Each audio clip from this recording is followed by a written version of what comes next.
وقال تعالى في موضع آخر واعتصموا بحبل الله جميعا ولا تفرقوا واذكروا نعمة الله عليكم إذ كنتم أعداء فألف بين قلوبكم فأصبحتم بنعمته إخوانا وكنتم على شفا حفرة من النار فأنقذكم منها كذلك يبين الله لكم آياته لعلكم تهتدون. وقال النبي صلى الله عليه وسلم في رواية يا معشر الأنصار ألم أجدكم ضلالا فهداكم الله بي وعالة فأغناكم الله بي ومتفرقين فجمعكم الله بي أو كما قال عليه الصلاة والسلام.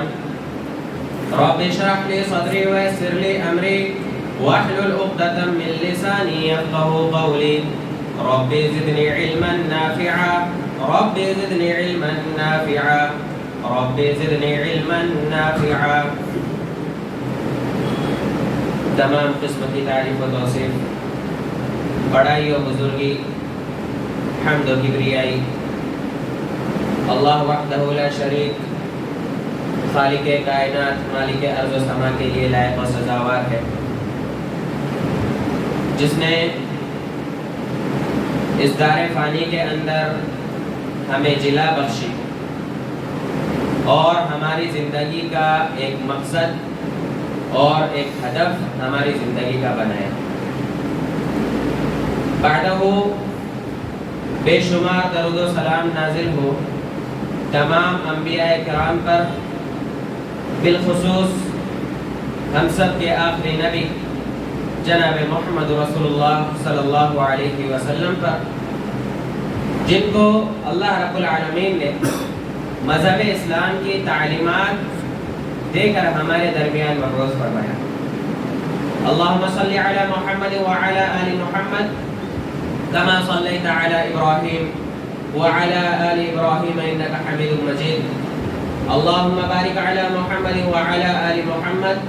کما بارکت علی ابراہیم وعلی آل ابراہیم انک حمید مجید. معزز و مکرم سامعین کرامی، بزرگوں، دوستوں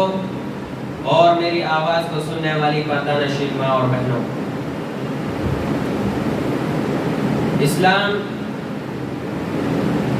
ہم تمام لوگوں کے لیے ضابطۂ حیات ہے اور اللہ رب العالمین کا بے انتہا شکر و احسان ہے کہ اللہ رب العالمین نے ہمیں پیدا کیا اور ہماری پیدائش ایک مسلمان گھرانے میں رکھی، ہمیں ایک مسلمان گھرانے میں پیدا کیا. اور اللہ رب العالمین نے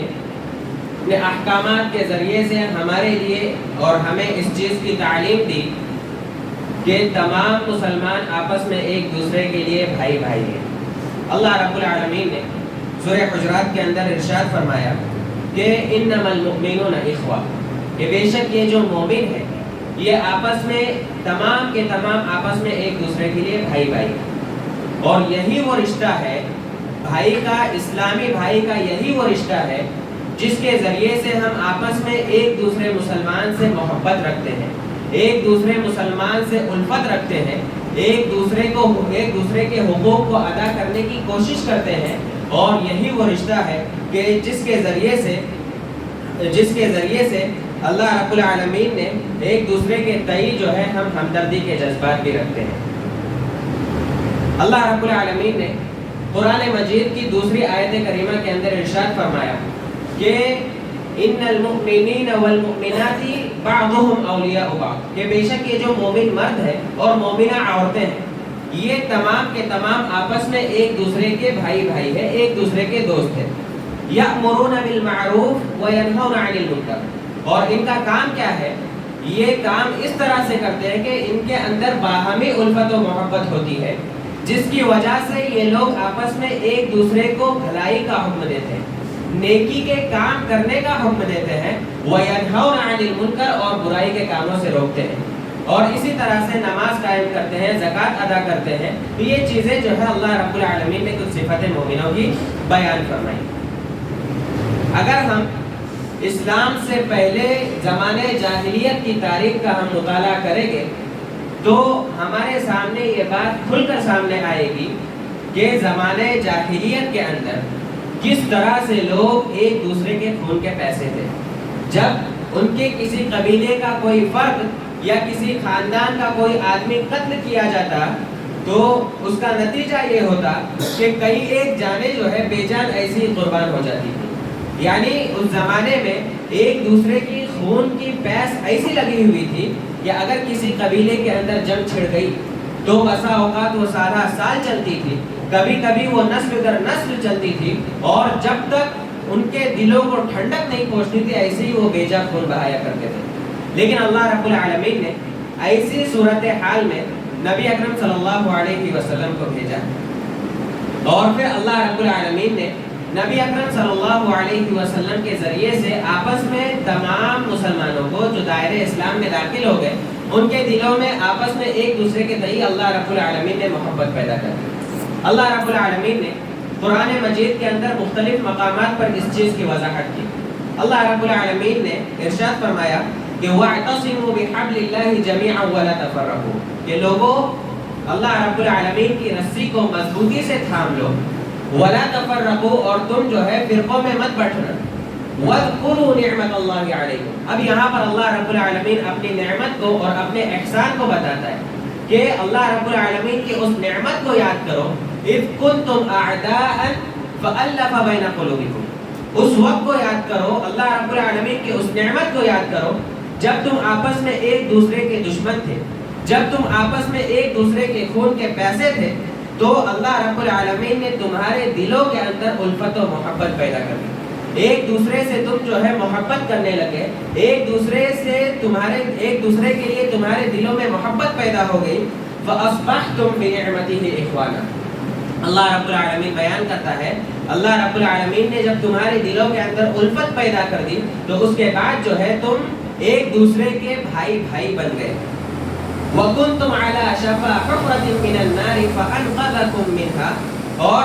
یاد کرو اس وقت کو کہ جب تم جو ہے آگ کے گڈھے میں گرنے کے قریب تھے, اللہ رب العالمین نے تمہیں اس سے بچا لیا.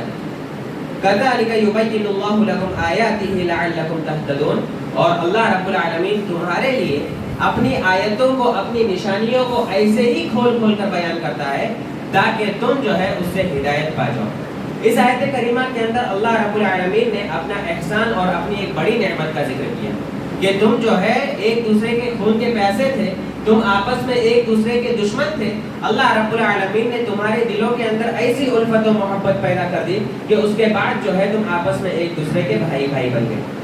اللہ رب العالمین نے سورہ انفال کے اندر ارشاد فرمایا کہ وَأَلَّفَ بَيْنَ قُلُوبِكُمْ, کہ اللہ رب العالمین ہی کی ذات وہ ذات ہے جس نے تمہارے دلوں کے اندر آپس میں الفت و محبت پیدا کر دی. لَوْ أَنفَقْتَ مَا فِي الْأَرْضِ جَمِيعًا مَا أَلَّفْتَ بَيْنَ قُلُوبِهِمْ, کہ اگر آپ زمین اور آسمان کے اندر موجود تمام چیزوں کو خرچ کر دیتے, تمام چیزوں کو تم ان کی محبت کے لیے خرچ کر دیتے تو تم ان کے دلوں کے اندر الفت و محبت پیدا نہیں کر سکتے تھے. وَلَكِنَّ اللَّهَ أَلَّفَ بَيْنَهُمْ, لیکن اللہ رب العالمین نے ان کے دلوں کے اندر جو ہے محبت اور الفت پیدا کروا دی.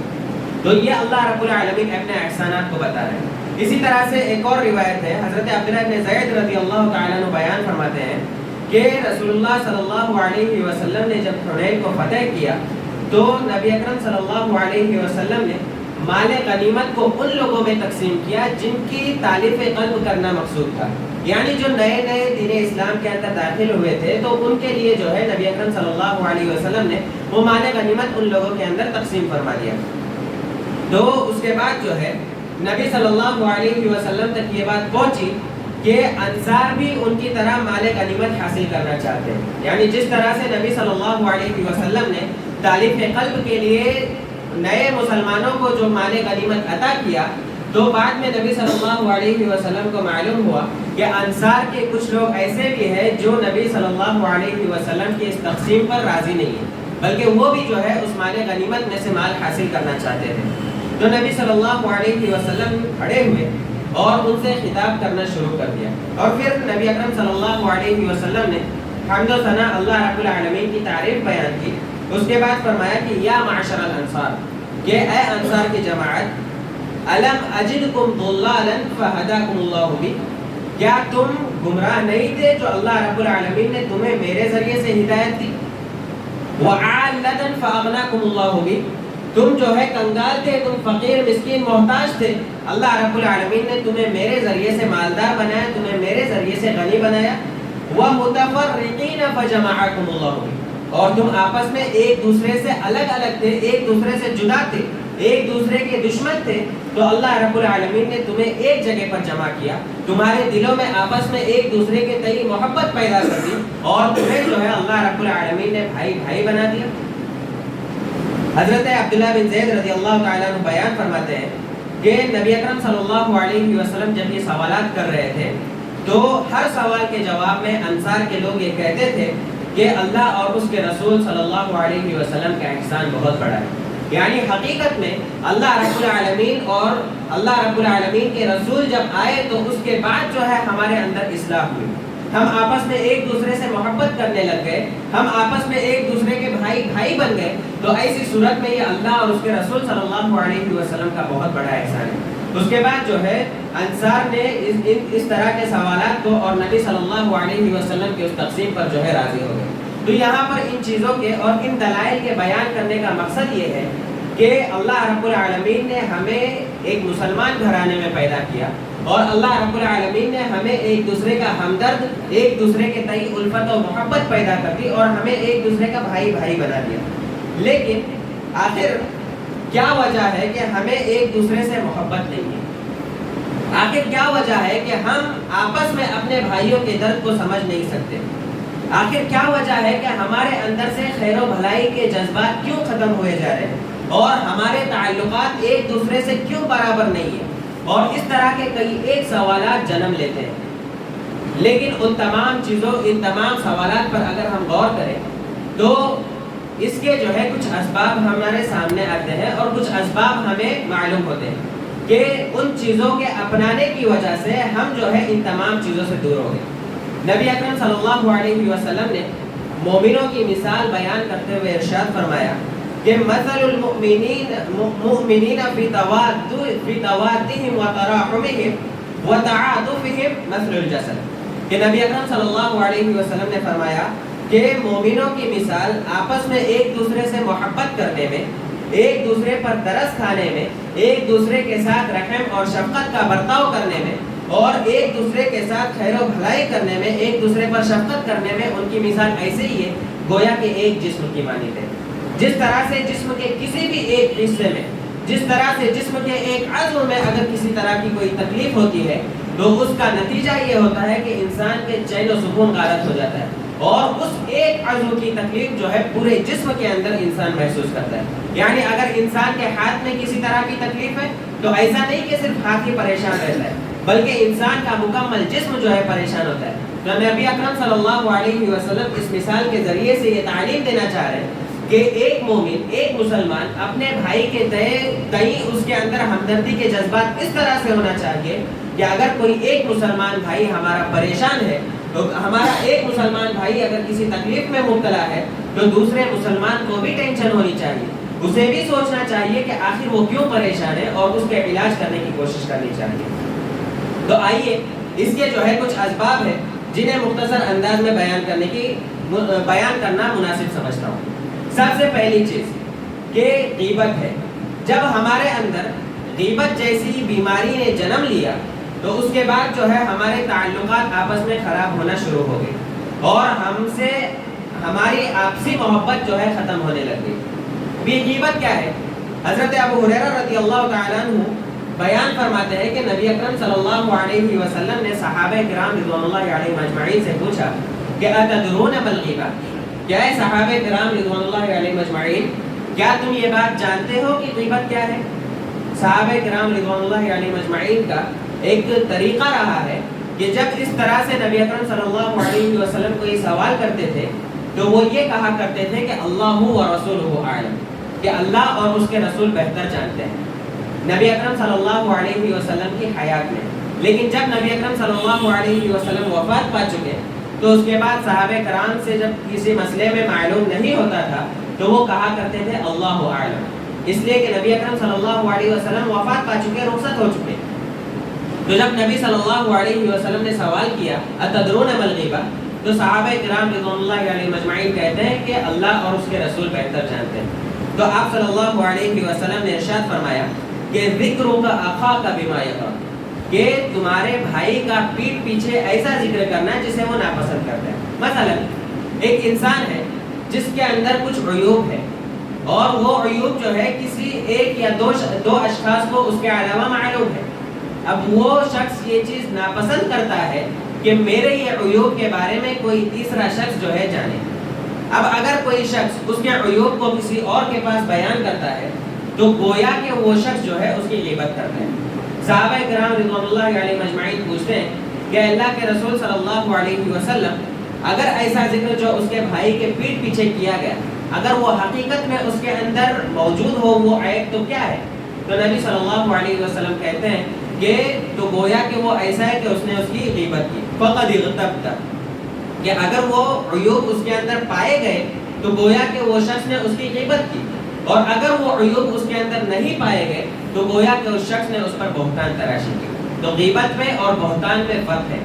غیبت کہتے ہیں کہ کسی کے کوئی عیوب، کسی کے اندر کوئی عیب پایا جائے اور اس کو لوگوں کے سامنے پیش کیا جائے تو یہ جو ہے غیبت ہے، اور بہتان کہتے ہیں کہ اس کے اندر وہ عیب نہیں ہے لیکن اس کو عیب بنا کر دوسروں کے سامنے پیش کیا جائے تو یہ بہتان ہے۔ اللہ رب العالمین نے غیبت سے قرآن مجید کے اندر ہمیں منع فرمایا۔ اللہ رب العالمین نے قرآن مجید کے اندر ارشاد فرمایا کہ وَلَا يَغْتَبْ بَعْضُكُمْ بَعْضًا، تم میں کا بعض کی غیبت نہ کرے۔ أَيُحِبُّ أَحَدُكُمْ أَن يَأْكُلَ لَحْمَ أَخِيهِ مَيْتًا فَكَرِهْتُمُوهُ، اللہ رب العالمین خود کہتا ہے کہ کیا تم میں سے کوئی شخص یہ پسند کرتا ہے کہ وہ اپنے مردہ مرے ہوئے بھائی کا گوشت کھائے؟ پہلے اللہ رب العالمین سوال کرتا ہے، یہ سوال ہے کہ کیا تم میں سے کوئی شخص یہ پسند کرتا ہے کہ اپنے مردہ بھائی کا گوشت کھاؤ؟ پھر اللہ رب العالمین خود اسی کا جواب دیتا ہے کہ فَكَرِهْتُمُوهُ، تم جو ہے اس چیز کو ناپسند کرو گے۔ یعنی ہم یہ اس چیز کو تسلیم نہیں کرتے، ہم اس چیز کو پسند نہیں کرتے کہ ہم کسی اپنے مردہ بھائی کا گوشت کھائیں۔ تو اللہ رب العالمین یہ بیان کرتا ہے کہ اگر تم کسی کی غیبت کرتے ہو تو گویا کہ ایسا ہے کہ تم جو ہے اس کا مردہ اس کا گوشت کھا رہے ہو، وہ شخص مردہ ہے اور تم جو ہے اس کا گوشت کھا رہے ہو۔ اسی طرح سے ایک روایت کے اندر نبی اکرم صلی اللہ علیہ وسلم نے ارشاد فرمایا، امام ابن حجر رحمہ اللہ نے فتح الباری کے اندر جو صحیح بخاری کی شرح ہے اس کے اندر اس روایت کو نقل فرمایا، بیان کرتے ہیں کہ نبی اکرم صلی اللہ علیہ وسلم نے ارشاد فرمایا کہ من اکل لحم اخیہ فی الدنیا، کہ جس شخص نے اپنے کسی بھائی کا دنیا میں گوشت کھایا، یعنی کہ کسی نے اگر دنیا میں اپنے بھائی کی غیبت کی ہوگی تو قرب لہ یوم القیامہ، تو مردہ بھائی کا گوشت جو ہے قیامت کے دن اس کے قریب کیا جائے گا، فیقال، اور اس سے کہا جائے گا کہ کلہ میتا کما اکلتہ حیا، کہ آج یہ مردہ ہے اس کا گوشت کھا لے اسی طرح سے جس طرح سے تو نے اس کے زندہ رہتے ہوئے اس کا گوشت کھایا، یعنی تو نے اس کی غیبت کی تھی تو اب تو جو ہے اس کا انجام بھگت لے اور یہ اس کا گوشت ہے یہ تو کھا لے۔ نبی اکرم صلی اللہ علیہ وسلم بیان کرتے ہیں کہ فَيَأْكُلُهُ، وہ اس گوشت کو کھائے گا،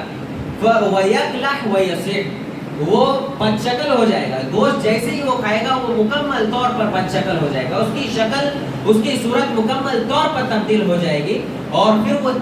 چیخے گا، چلائے گا۔ تو یہ انجام ہے غیبت کرنے کا کہ کل قیامت کے دن اس کے سامنے گوشت کو پیش کیا جائے گا، وہ گوشت کھائے گا اور پھر بد شکل ہو کر جو ہے وہ چلائے گا۔ لہذا ہماری یہ کوشش ہونی چاہیے کہ غیبت سے ہمیں بچنا چاہیے۔ ہماری کوئی محفل، ہماری کوئی مجلس ایسی نہیں ہے جس کے اندر ہم سے غیبت نہیں ہوتی۔ ہم اپنے گریبان میں جھانکنے کی بجائے دوسروں کے عیوب کو ہم آپس میں پیش کرتے ہیں۔ اللہ رب العالمین ہم تمام لوگوں کو غیبت سے بچائے اور الہ العالمین ہم تمام لوگوں کو اپنے نفس کا محاسبہ کرنے کی توفیق عطا فرمائے۔ یہ ایک سبب ہوا کہ جس کے ذریعے سے ہمارے آپسی تعلقات میں بگاڑ پیدا ہو گیا۔ دوسرا سبب اور دوسرا بڑا اور اہم سبب یہ ہے کہ چغل خوری،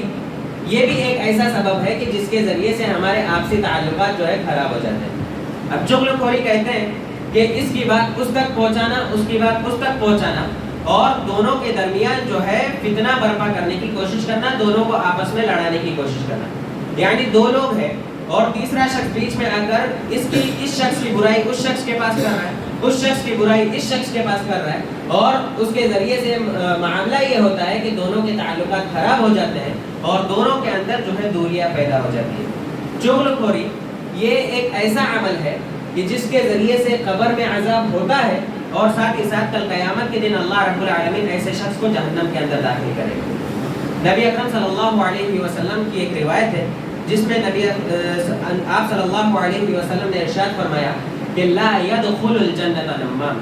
کہ کل قیامت کے دن چغل خور جو ہوگا وہ جنت میں داخل نہیں کیا جائے گا، گویا کہ اس کا ٹھکانہ جو ہے جہنم ہوگا. اور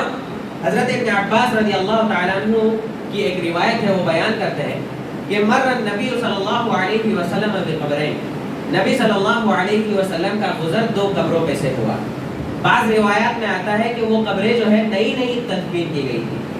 تو آپ صلی اللہ علیہ وسلم نے ارشاد فرمایا کہ انہما لیعذبان، کہ بے شک ان دونوں قبر والوں کو، یہ جو دو قبریں ہیں ان دونوں قبر والوں کو عذاب ہو رہا ہے. وما يعذبان فی کبیر، اور ان کو جو عذاب ہو رہا ہے کوئی بڑا مسئلہ نہیں ہے، مسئلہ جو ہے بہت ہی چھوٹا ہے. اما احدهما فکان یمشی بالنمیمہ، ان میں سے ایک شخص جو ہے وہ چغل خوری کیا کرتا تھا جس کے نتیجے میں اس کو اس کی سزا دی جا رہی ہے کہ قبر کے اندر اسے عذاب دیا جا رہا ہے. واما الاخر، اور جو دوسرا شخص ہے فکان لا یستنزہ من بول، تو وہ جو ہے اپنے پیشاب کے چھینٹوں سے یا اپنے پیشاب سے اپنے دامن کو نہیں بچاتا تھا، اپنے آپ کو پیشاب کے چھینٹوں سے نہیں بچاتا تھا. یعنی جب وہ قضاء حاجت کے لیے جاتا تھا تو اس میں جو ہے شریعت کی خلاف ورزی کرتا تھا. شریعت ہمیں کیا رہنمائی کرتی ہے کہ جب ہم قضاء حاجت کے لیے جائیں تو ایسی جگہ کا انتخاب کریں کہ ہمارے پیشاب کے چھینٹے ہمارے بدن تک نہ آئے. اگر ہم اس کے اندر بے بس ہو جائیں اور اس چیز پر دھیان نہ دیں تو اس کے نتیجے میں مرنے کے بعد جو ہے قبر میں عذاب دیا جائے گا. تو نبی صلی اللہ علیہ وسلم کہتے ہیں کہ ایک کو جو ہے چغل خوری کے نتیجے میں عذاب دیا جا رہا ہے اور دوسرا شخص ایسا ہے جو پیشاب کے چھینٹوں سے نہیں بچتا تھا، اس کی وجہ سے جو ہے اسے عذاب دیا جا رہا ہے. تو معلوم یہ ہوا کہ چغل خوری ایک ایسا سبب ہے کہ جس کے ذریعے سے برادرانہ تعلقات، ہمارے آپسی تعلقات جو ہے خراب ہوتے ہیں اور اس کا نتیجہ یہ ہوتا ہے کہ قبر میں مرنے کے بعد قبر میں بھی عذاب ہوتا ہے اور آخرت میں جو ہے جنت سے محروم کر دیے جاتے ہیں اور اس کا ٹھکانہ جو ہے جہنم ہوتا ہے. اسی طرح سے تیسرا سبب یہ ہے کہ آپس میں بدظنی رکھنا اور تجسس جاسوسی کرنا، یہ بھی ایسا عمل ہے کہ جس کے ذریعے سے ہمارے تعلقات خراب ہوتے ہیں. اب ظاہر سی بات ہے کہ دو دوست ہیں، مان لیجئے مثال کے طور پر دو دوست ہیں جن کی دوستی کے چرچے، کسی وجہ سے ان دونوں کے درمیان جو ہے بدظنی پیدا ہو گئی. جو ساتھ رہنے والے بدظنی کی وجہ سے دور ہونے لگ جاتے ہیں، ایک دوسرے سے محبت کرنے والے ایک دوسرے سے ان کے اندر ایک دوسرے کے تئیں نفرت پیدا ہو جاتی ہے. اور اللہ رب العالمین نے بدظنی سے جو ہے بچنے کی تلقین کی ہے. اللہ رب العالمین نے اس چیز کا ہمیں حکم دیا ہے کہ ہم بدظنی سے بچیں. اور اسی طرح سے جاسوسی سے بھی اللہ رب العالمین نے منع فرمایا. اللہ رب العالمین نے سورہ حجرات کے اندر ارشاد فرمایا کہ یا ایھا الذین آمنوا اجتنبوا کثیرا من الظن، کہ اے وہ لوگوں جو ایمان لائے ہو، اے مومنو تم جو ہے زیادہ بدگمانی کرنے سے بچو. فإن بعض الظن اثم، اس لیے کہ بعض بدگمانیاں ایسی ہیں جو گناہ ہے. ولا تجسسوا، اور تم جو ہے جاسوسی مت کرنا. تو اللہ رب العالمین نے جب ہمیں اس چیز کا حکم دیا ہے کہ ہمیں بدظنی سے بچنا ہے، ہمیں جاسوسی نہیں کرنی ہے، تو ایسی صورت میں جو ہے ہمیں اجتناب کرنا چاہیے اور بدظنی کو ہمارے اندر آنے نہیں دینا چاہیے. اسی طرح سے ایک سبب یہ بھی ہے کہ بغض و حسد، ایک دوسرے کے خلاف دل کے اندر کینہ کپٹ بغض رکھنا اور ایک دوسرے کی نعمتوں سے جلنا، یہ بھی ایسی چیز ہے کہ جس کے ذریعے سے انسان کے اندر سے برادرانہ تعلقات کے اندر جو ہے بگاڑ پیدا ہو جاتا ہے. نبی اکرم صلی اللہ علیہ وسلم نے بغض و حسد سے منع کرتے ہوئے ارشاد فرمایا کہ لا تحاسدوا، کہ لوگوں تم آپس میں ایک دوسرے سے حسد مت کرو. ولا تباغضوا، ایک دوسرے کے تئیں اپنے اندر بغض اور کینہ کپٹ کو داخل ہونے مت دینا. ولا تجسسوا ولا تحسسوا، تم کسی کی جاسوسی مت کرنا اور کسی کی ٹوہ میں مت پڑنا. ولا تناجشوا، اور اپنے سامان پر بلا کسی ضرورت کے بولی مت لگاؤ تاکہ تم اسے بیچو. وکونوا عباد اللہ اخوانا، اور اللہ رب العالمین تلقین کر رہے ہیں کہ ان تمام چیزوں سے بچو اور اللہ رب العالمین کے بندے بن کر رہو. وَكُونُوا عِبَادَ اللَّهِ إِخْوَانًا, اللہ رب العالمین کے بندے بن جاؤ اور آپس میں ایک دوسرے کے بھائی بن کر اپنی زندگی گزارو. اسی طرح سے ایک اور روایت کے اندر نبی اکرم صلی اللہ علیہ وسلم نے بغض و حسد کی مذمت کی ہے. آپ صلی اللہ علیہ وسلم نے ارشاد فرمایا کہ دب الیکم داء الامم قبلکم, کہ تمہارے پاس ایک ایسی بیماری چل کر آئی ہے جو تم سے پچھلی امتوں میں تھی. یعنی تمہارے پاس ایک ایسی بیماری ہے کہ جو تم سے پچھلی امتوں میں بھی تھی اور وہ بیماری تمہارے اندر بھی آئی. پھر نبی صلی اللہ علیہ وسلم بیان کرتے ہیں کہ وہ بیماری کون سی ہے؟ الحسد والبغضاء, ایک دوسرے کے نعمتوں کے زوال کی تمنا کرنا حسد, اور ایک دوسرے کے تئیں جو ہے بغض رکھنا. یہ دو چیزیں ایسی ہیں جو پچھلی امتوں میں بھی تھی اور تمہارے اندر بھی آئی ہے. اور پھر نبی صلی اللہ علیہ وسلم کہتے ہیں کہ ہی الحالقہ, یہ بیماری ایسی ہے کہ یہ مکمل طور پر صفایا کر دیتی ہے. کس چیز کا صفایا کرتی ہے؟ آپ صلی اللہ علیہ وسلم کہتے ہیں کہ لا اقول تحلق الشعر, کہ میں یہ نہیں کہتا کہ یہ تمہارے بالوں کا صفایا کرتی ہے, بلکہ تحلق الدین, بلکہ یہ جو ہے تمہارے دین کا صفایا کر دیتی ہے. تو بغض اور حسد یہ ایسی بیماری ہے کہ جو انسان کے دین کو جو ہے ختم کر دیتی ہے, انسان کے دین کو کھا جاتی ہے. اسی طرح سے ایک سبب یہ بھی ہے کہ انا پسندی یا تعصب یا ایک دوسرے کو حقیر سمجھنا اور ایک دوسرے کو برے القاب سے پکارنا, یہ تمام چیزیں جو ہے اس چیز میں شامل ہے کہ جس کے ذریعے سے اپنے آپسی تعلقات کے اندر بگاڑ پیدا ہو جاتا ہے. اللہ رب العالمین نے قرآن مجید میں سورہ حجرات کے اندر ہی ارشاد فرمایا کہ یا ایھا الذین آمنوا لا یسخر قوم من قوم عسى ان یکونوا خیرا منهم, کہ اے مومنو, اے وہ لوگوں جو ایمان لائے ہو, تم جو ہے کسی کا مذاق مت اڑاؤ. کوئی قوم کسی دوسری قوم کا مذاق نہ اڑائے. ممکن ہے کہ جس کا مذاق اڑایا جا رہا ہے وہ ان سے بہتر ہو جو مذاق اڑانے والے ہیں. ولا نساء من نساء عسى ان یکن خیرا منهن, اور کوئی عورت کسی دوسری عورت کا مذاق نہ اڑائے. یہ بھی ممکن ہے کہ جس کا مذاق اڑایا جا رہا ہے وہ اس سے بہتر ہے جو مذاق اڑا رہی ہے.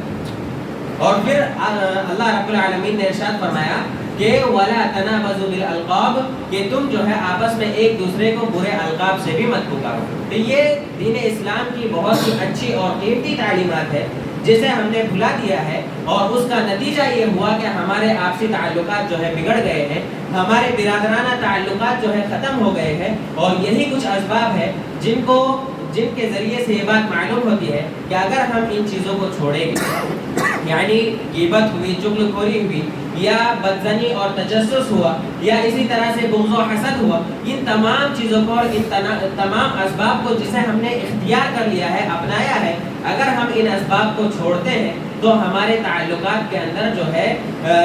ہمارے تعلقات جو ہے اچھے بن سکتے ہیں, اور ہمارے تعلقات کے اندر جو خرابی پیدا ہوئی ہے ان تعلقات کے اندر جو ہے سدھار آ سکتا ہے. آخر میں اللہ رب العالمین سے دعا کرتے ہیں کہ الہ العالمین ہم تمام لوگوں کو, ہم تمام مسلمانوں کو کتاب و سنت کی تعلیمات کو حاصل کرنے کی اور اس پر عمل پیرا ہونے کی توفیق عطا فرما. الہ العالمین ہم مسلمانوں کے جو آپسی تعلقات جو بگڑ چکے ہیں, خراب ہوئے ہیں, الہ العالمین تو ان معاملات کی اور ان تعلقات کو دوبارہ تو سدھار دے. الہ العالمین یہ جو اسباب بیان کیے گئے ہیں کہ جن کے ذریعے سے